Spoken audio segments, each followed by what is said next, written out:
Welcome to Brunei, isang independyenteng Islamikong sultanato sa hilagang baybayin ng isla ng Borneo sa Timog Silangang Asya. Ang Brunei ay humigit kumulang 52 beses na mas maliit kaysa sa Pilipinas.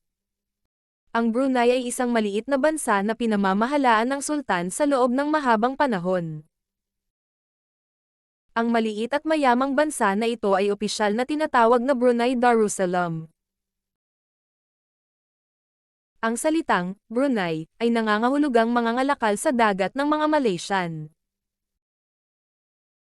Ang Darussalam naman ay salitang Arabic, na ang ibig sabihin nito ay tirahan ng kapayapaan. Ang pera ng maliit na bansa na ito ay tinatawag na Brunei dollar. Ito ay katumbas ng halaga sa pera ng bansang Singapore. Ang Bandar Seri Begawan ay ang kabisera at pinakamalaking lungsod ng Brunei. Ang Brunei ay tinagurian din na isa sa pinakamayamang bansa sa taong 2023.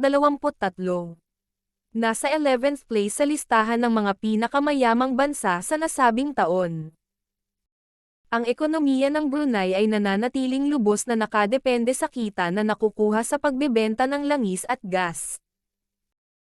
Ang opisyal na wika ay Malay, na may Ingles bilang pangunahing pangalawang wika. Libre din daw ang pag-aaral dito hanggang kolehiyo sa suporta ng kanilang gobyerno. At libre ang magpagamot sa mga ospital.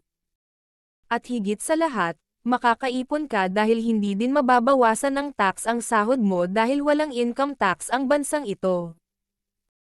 Naging kontrobersyal din ang bansang Brunei sa pagpapatupad ng Sharia law sa taong 2019. Nakasaad dito ang pagpataw ng parusang kamatayan para sa tao na nakagawa ng kasalanan kagaya ng panggagahasa, pangangaliwa, pagnanakaw at pakikipagtalik ng lalaki sa kapwa lalaki.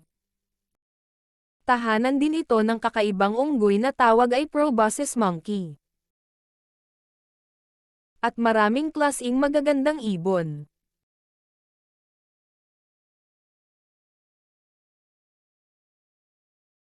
Prutas at gulay. Pati na rin masasarap na pagkain. Ang Brunei ay sakop ng malawak na rainforest na humigit kumulang 78% ng lupain nito na sakop ng kagubatan. Nagustuhan niyo po ba ang video natin ngayon?